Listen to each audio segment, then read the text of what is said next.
सभी प्रिय विद्यार्थियों को मेरा राम जी राम, जय गौ माता की।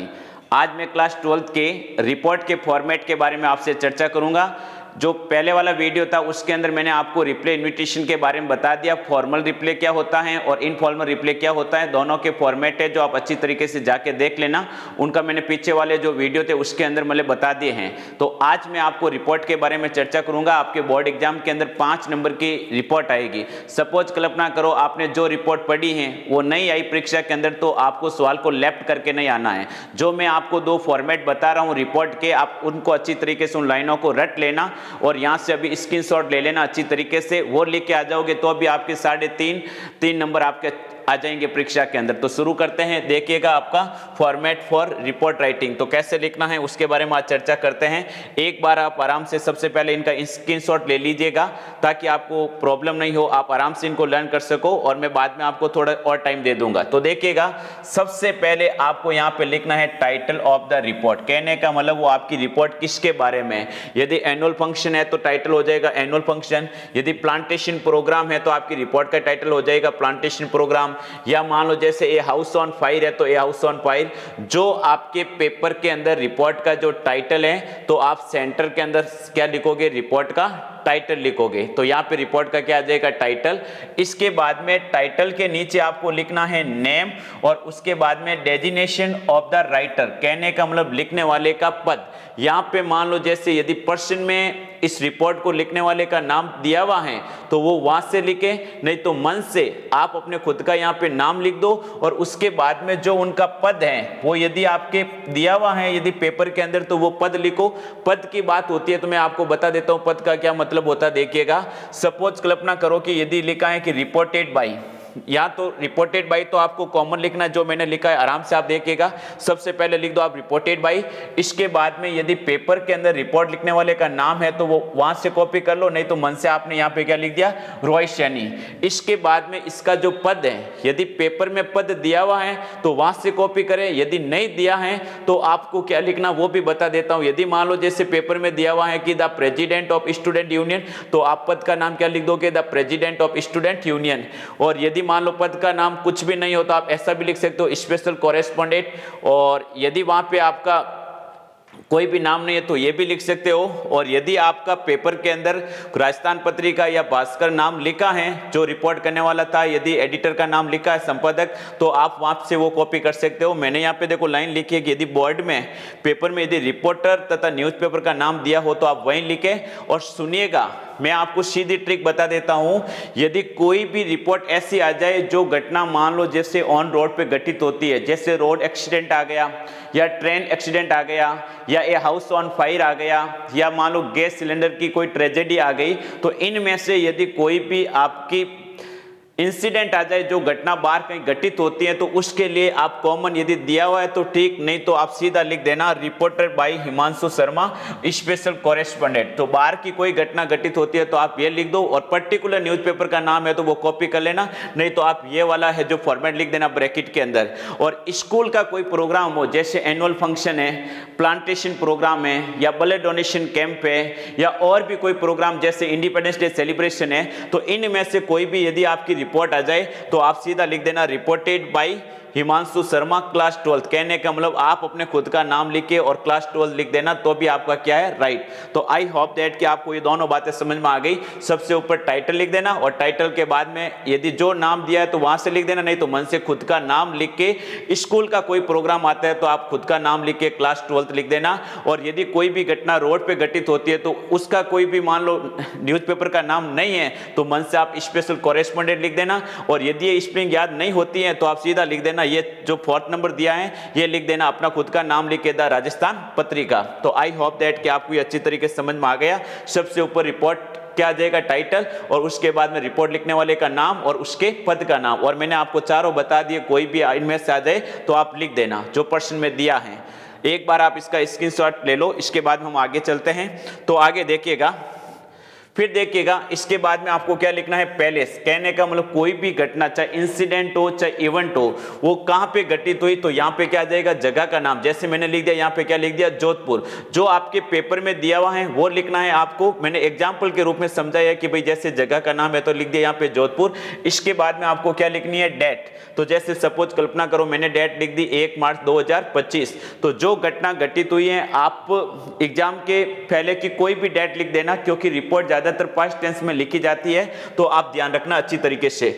अब देखिएगा तो 4 चीजें आपको समझ में आ गई। रिपोर्ट का टाइटल, रिपोर्ट लिखने वाले का नाम, उसके पद का नाम, इसके बाद में वो घटना या इंसिडेंट इवेंट जो भी है कहां पे घटित हुई, जगह का नाम, और उसके बाद में डेट। इतना लिख दोगे तो भी आपका एक डेट नंबर तो इसके अंदर आ ही जाएगा। इसके बाद में देखो मैंने यहां पे लिखा है कि यदि रिपोर्ट किसी उत्सव या कोई आयोजन से संबंधित हो, जैसे मान लो, देखो इनका मतलब समझिएगा, इंपॉर्टेंट है बहुत ही चीज।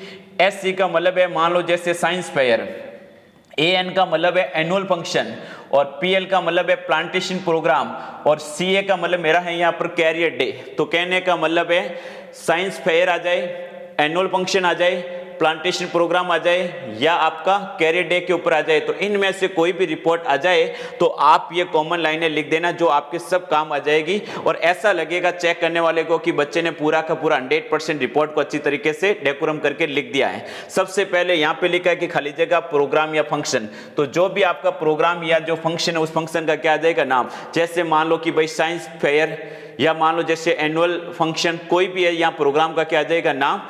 वाज ऑर्गेनाइज्ड, यदि आयोजित हुआ है तो क्या लिख दो, ऑर्गेनाइज्ड। और यदि सेलिब्रेट हुआ है तो क्या लिख दो, सेलिब्रेटेड। मैंने आपको नोटिस के अंदर बताया था कि कौन से प्रोग्राम सेलिब्रेट होते हैं और कौन से प्रोग्राम ऑर्गेनाइज्ड होते हैं, वहां से आप आराम से देख लेना।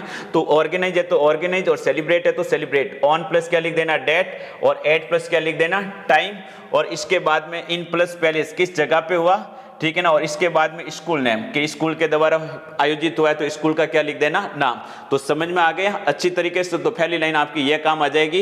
इसके बाद में लिखा कि XYZ was the chief guest of the occasion. जो भी आपका कार्यक्रम था उसके मुख्य अतिथि कौन थे, तो XYZ की जगह यदि पर्सन में दिया हुआ है तो वो पर्सन से लिखे, नहीं तो मन से किसी को आप चीफ गेस्ट बना सकते हो। मान लो एजुकेशन मिनिस्टर, या और भी कोई, मान लो जैसे रिनोड टीचर, जो आपके मुख्य अतिथि थे, उस मुख्य अतिथि का यहाँ पे क्या लिख देना, नाम और उसका पद।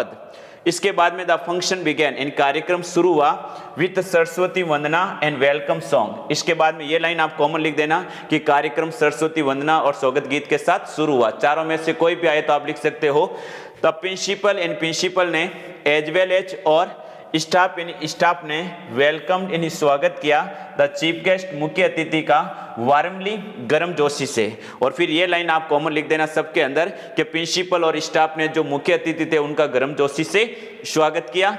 इसके बाद में द स्कूल हॉल यानी स्कूल के हॉल को वाज ब्यूटीफुली डेकोरेटेड, सुंदर तरीके से सजाया गया, विथ फ्लावर्स यानी फूलों से, स्लोगन्स यानी नारों से, कोटेशन लिखे गए, एंड पोस्टर यानी पोस्टर से। और स्कूल को है जो मालाओं से, स्लोगन से और पोस्टर से अच्छी तरीके से सजाया गया। इसके बाद में देयर वाज ग्रेट एंथुसिज्म। एंथुसिज्म का मतलब क्या होता है, बहुत ही वहां पे उत्साह था। एंथुसिज्म का मतलब क्या होता है, उत्साह। अमंग द स्टूडेंट, विद्यार्थियों के बीच में, यानी विद्यार्थियों के बीच में बहुत ही ज्यादा उत्साह था। एंड दे वर लुकिंग, और वो दिखाई दे रहे थे, कौन, सभी विद्यार्थी, हाईली स्पिरिटेड एंड बहुत ही उच्चतित, बहुत ही रोमांचित दिख रहे थे अपने आप के अंदर उस पल के अंदर। तो ये अच्छी तरीके से लाइनें हैं जो आपको कॉमन लिख देनी है। एक बार आप इन लाइनों का स्क्रीनशॉट ले लो ताकि आप अपनी कॉपी के अंदर नोट्स बना के लिख सको। कोई भी आपका खुशी का कोई भी मान लो रिपोर्ट आ जाए तो आप इन लाइनों को कॉमन लिख देना। आगे बढ़ूं मैं, इसके बाद में आपको लिख देना है कि there was a big rush, वहां पे बहुत अधिक क्या थी, भीड़। रश का मतलब क्या होता है, भीड़, के वहां पे बहुत अधिक क्या थी, भीड़ थी। ये लाइन कॉमन लिख देना सबके अंदर। ए नंबर ऑफ, यानी बहुत बड़ी संख्या में, वॉलंटियर्स, वॉलंटियर्स का मतलब है जो अपनी स्वेच्छा से कहीं सेवा देते हैं तो उसको अपन क्या बोलते हैं, वॉलंटियर्स। जो अपनी इच्छा से सेवाएं देते हैं वहां पे। रेंडर्ड यानी प्रदान की, रेंडर्ड का मतलब क्या होता है, प्रदान करना। रेंडेड का मतलब क्या होता है, प्रदान करना, कि उन्होंने प्रदान की, अपनी सेवाएं दी, दियर सर्विसेज, अपनी सेवाएं दी, इन दिस प्रोग्राम या फंक्शन, के जो भी प्रोग्राम या फंक्शन था तो उसके अंदर उन्होंने अपनी सेवाएं दी। इसके बाद में द स्टूडेंट्स, विद्यार्थियों को, वर गिवन यानी दिए गए, प्राइजेज यानी उपहार, एंड वर सर्व, और उनको परोसा गया, लाइट रिफ्रेशमेंट का मतलब होता है हल्का नाश्ता, और विद्यार्थियों को हल्का नाश्ता परोसा गया और उनको इनाम भी बांटे गए। इसके बाद में इट वाज अनफॉरगेटेबल प्रोग्राम, और ये कैसा कार्यक्रम था, अनफॉरगेटेबल, यानी जिनको मैं कभी भूल नहीं सकता। एट द एंड यानी प्रोग्राम की समाप्ति पे, कोई भी प्रोग्राम हो तो उसकी समाप्ति पे द चीफ गेस्ट मुख्य अतिथि ने डिलीवर्ड यानी दिया ए वेरी मोटिवेटिंग स्पीच, यानी एक बहुत ही प्रेरणादायक भाषण, कहने का मतलब बच्चों को प्रेरित करने वाला एक भाषण दिया। एंड एनकरेज का मतलब होता है प्रोत्साहित किया पीपल यानी लोगों को टू पार्टिसिपेट यानी भाग लेने के लिए इन सच प्रोग्राम्स, यानी ऐसे कार्यक्रमों के अंदर भाग लेने के लिए गांव से आए जो लोग थे साइडों से, उन सबको प्रोत्साहित किया कि भाई आप भी ऐसे कार्यक्रम का हिस्सा बने और हमेशा ऐसे प्रोग्राम के अंदर पार्टिसिपेट करें। द प्रोग्राम यानी कार्यक्रम या सेमिनार, चाहे सेमिनार हो, आ जाए कि आपका how to face board exam आ जाए तो आप ध्यान रखिएगा, how to face board exam, तो वो सेमिनार है कि जो भी प्रोग्राम या जो सेमिनार था एंडेड यानी समाप्त हुआ with the speech of the principal, यानी प्रिंसिपल सर के भाषण के साथ जो ये कार्यक्रम है वो समाप्त हुआ।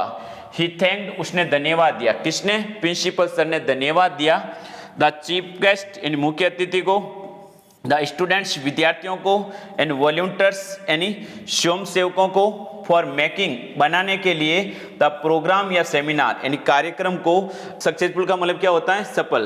तो प्रिंसिपल ने मुख्य अतिथि को, विद्यार्थियों को और वॉलंटियर्स को, इन सबको धन्यवाद दिया कि भाई आप सबने अच्छा साथ दिया और प्रोग्राम क्या हो गया, सक्सेसफुल। तो एक बार आप इन लाइनों का भी क्या ले ले, स्क्रीनशॉट ले ले।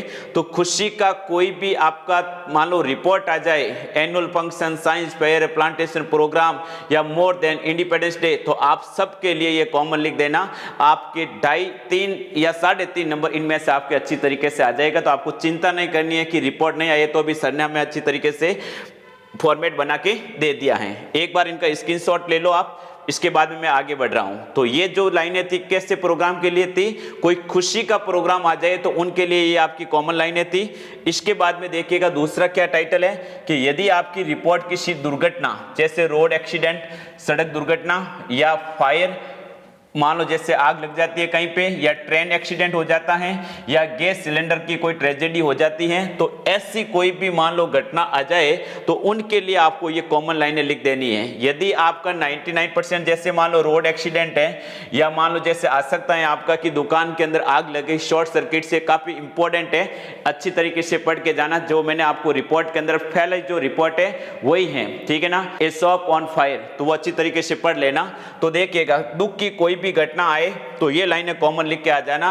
स्पेशली जो कमजोर बच्चे हैं वो जरूर अच्छी तरीके से पढ़ के जाए, और ये वीडियो उन बच्चों तक आप जरूर पहुंचा देना जो बच्चे पूरे सेशन है, जो अध्यापक नहीं होने की वजह से उनको ये पता भी नहीं है कि रिपोर्ट को लिखा कैसे जाता है। तो देखिएगा कोई भी यदि आपकी पेनफुल कोई भी ऐसी इंसिडेंट आए तो ये लाइनें लिख देना। सबसे पहले ए टेरिबल, एक भयानक, रोड एक्सीडेंट, फायर या ट्रेन एक्सीडेंट, कोई भी एक्सीडेंट हो, चाहे फायर एक्सीडेंट हो, चाहे ट्रेन एक्सीडेंट हो, चाहे रोड एक्सीडेंट, हैपन यानी घटित हुआ, नियर यानी पास में, यहाँ पे क्या आ जाएगा, name of the place where accident happen, कहने का मतलब ब्रैकेट में ये लिखा है कि जहाँ पे दुर्घटना घटित हुई है उस जगह का क्या लिख दो, नाम। जैसे आपने लिख दिया कि भाई नियर बाड़मेर, ठीक है ना, चौराया, कहीं पे लिख दिया, या कोई भी जगह का यहाँ पे नाम लिख दो जो आपको अच्छा लगे, नियर प्लस जगह का नाम लिख देना, जो जगह है वो लिख देना। और जगह का नाम लिखने के बाद ये लाइन ब्रैकेट में मत लिखना, क्योंकि ये लाइन तो आपको समझा रही है कि भाई जगह का क्या लिखना है, यहाँ पे नाम लिखना है। एट 2 PM येस्टरडे, और घटना कितने बजे घटित हुई, 2 बजे कल घटित हुई। आगे बात समझ में, तो एक लाइन आपकी कंप्लीट हो गई, सिर्फ आपको टाइटल चेंज करना है। 5 people इन 5 लोग डाइड ऑन यानी मौत हो गई, स्पॉट यानी उसी जगह पे, और 5 लोगों की ऑन स्पॉट क्या हो गई, मौत हो गई। एंड अराउंड 20 लगभग 20 वर सीरियसली इंजर्ड, गंभीर रूप से क्या हो गए, घायल, और 20 लोग गंभीर रूप से घायल हो गए, और 5 लोगों की ऑन स्पॉट क्या हो गई, मौत। तो चारों में से किसी भी घटना के अंदर है तो ये लाइन कॉमन आ जाएगी। फिर देखो इंजर्ड यानी घायलों को वर टेकन ले जाया गया टू द नियरेस्ट हॉस्पिटल, किसी नजदीकी अस्पताल में, और जो भी लोग घायल हुए उन घायल लोगों को किसी नजदीकी अस्पताल के अंदर ले जाया गया। It was a terrible accident, ये एक बहुत ही भयानक हादसा था, एक भयानक दुर्घटना थी। And the scene was heart melting, और जो वहां का दृश्य था जहाँ पे ये हादसा हुआ, चाहे ट्रेन एक्सीडेंट का हुआ, चाहे रोड एक्सीडेंट हुआ, चाहे फायर का हुआ, चाहे गैस सिलेंडर, वो जो हादसा था उनका जो दृश्य था वो दिल को पिघालने वाला था या दिल को फाड़ने वाला था। बहुत ही दर्दनाक दृश्य था जो दिल को चीरने वाला था। There was a lot of blood on the road, और सड़क के आसपास में खूब सारा क्या था बेटा, जो ब्लड था वो बिखरा हुआ था, क्योंकि जहाँ पे एक्सीडेंट होता है तो वहाँ ब्लड ही होता है ज़्यादा, तो वहाँ पे सड़क के आसपास खूब सारा ब्लड था। Many people, इन बहुत सारे लोग गैदर्ड इन इकट्ठे हो गए देर वहाँ पे, और बहुत सारे लोग हैं जो उस दुर्घटना स्थल पे खड़े हो गए, जाके इकट्ठे हो गए।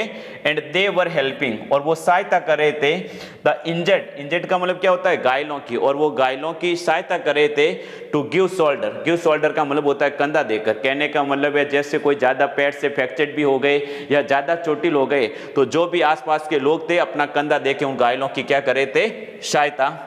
इसके बाद में इन नो टाइम, बहुत ही कम समय में, द पुलिस यानी पुलिस एंड द एम्बुलेंसेज यानी एम्बुलेंस से वर अराइव्ड, वहाँ पे क्या हो गई, पहुँच गई। तो आई होप दैट कि कोई भी आपकी पेनफुल घटना आए तो ये लाइन आप कॉमन लिख देना। मैंने आपको 10-10 रिपोर्टों का एक फॉर्मेट बना के दे दिया है, एक बार आप इसको स्क्रीनशॉट कर लीजिएगा अच्छे से। इसके बाद में मैं आगे वाली लाइनें पढ़ा रहा हूँ जो कॉमन है। कर लिया आपने, ऐसा लिखोगे तो जो बोर्ड के अंदर जो एग्जामिनर होगा, ठीक है ना, वो आपकी कॉपी चेक करेगा तो आपको फुल मार्क्स देगा। इतना आप लिख दोगे क्योंकि ये सब कॉमन लाइनें हैं इन चारों के लिए। आगे देखिएगा, इसके बाद में आगे वाली लाइन देखिएगा क्या है, 2 लाख रुपीज यानी 2 लाख रुपये टू एवरी यानी प्रत्येक, और डिसीज्ड का मतलब होता है मृतक परिवार कह सकते हैं। क्या कह सकते हैं कि जो भी जिसकी मौतें हुई हैं, तो जो डिसीज्ड जो परिवार है, जो मृतक परिवार है, एंड 50,000 यानी 50,000 रुपये टू एवरी इंजर्ड यानी प्रत्येक घायलों को विल बी गिवन यानी दिया जाएगा एज ए कंपेंशन। कंपेंशन का मतलब क्या होता है, मुआवजा। कंपेंशन का मतलब क्या होता है, मुआवजे के रूप में। कहने का मतलब देखिएगा, मैं यहाँ तक समझा रहा हूँ कि 2 लाख रुपए तो किस परिवार को दिया जाएगा, जिस परिवार के अंदर किसी की क्या हो गई, मौत हो गई, और 50,000 रुपये उन परिवारों को दिया जाएगा जहाँ पे उन परिवार के अंदर लोग क्या हो गए, मान लो घायल हो गए या उनका पैर टूट गया या इंजर्ड हो गए, तो उनको तो दिया जाएगा 50,000, और जिस परिवार के अंदर क्या हो गई, मौत हो गई, उनके परिवारों को क्या दिया जाएगा, 2 लाख रुपये। किसके रूप में, मुआवजे के रूप में, एक क्षतिपूर्ति के रूप में by the state government. State government का मतलब क्या होता है, राज्य सरकार के द्वारा। तो आई होप दैट आपको ये अच्छी तरीके से समझ में आ गया। तो जो कोई भी रिपोर्ट आए, खुशी की रिपोर्ट आए, तो उसके लिए अलग फॉर्मेट की लाइनें बता दी आपको 7-8। और यदि कोई भी पेनफुल, कोई भी दर्दनाक हादसा हुआ है, किसी भी तरीके का रोड एक्सीडेंट, ट्रेन एक्सीडेंट या गैस सिलेंडर की ट्रेजेडी हो गई है, तो उनके लिए भी मैंने आपको 10 लाइनें बता दी हैं। यदि आप ऐसा करोगे तो 5 में से आपके 3 या 3.5 नंबर आ जाएंगे। इनसे इजी आपका कुछ भी नहीं हो सकता है, तो आपको घबराने की जरूरत नहीं है, ना तो नोटिस में, ना इन्विटेशन में, ना रिपोर्ट में। और आगे वाले वीडियो के अंदर मैं आपको लेटर राइटिंग का फॉर्मेट भी बता देता हूं। इनसे बाहर आपका कुछ भी नहीं जाएगा। आप अच्छी तरीके से फॉर्मेट तैयार कर लेना। एक बार फिर सभी प्रिय विद्यार्थियों को मेरा राम जी राम, जय गौ माता की। और ये वीडियो आप उन विद्यार्थियों तक जरूर शेयर करें जहां पूरे सेशन इंग्लिश की फैकल्टी नहीं थी और बच्चों को पता भी नहीं है कि रिपोर्ट को कैसे लिखा जाए, तो उन बच्चों के लिए ये आपकी रामबाण साबित होगी।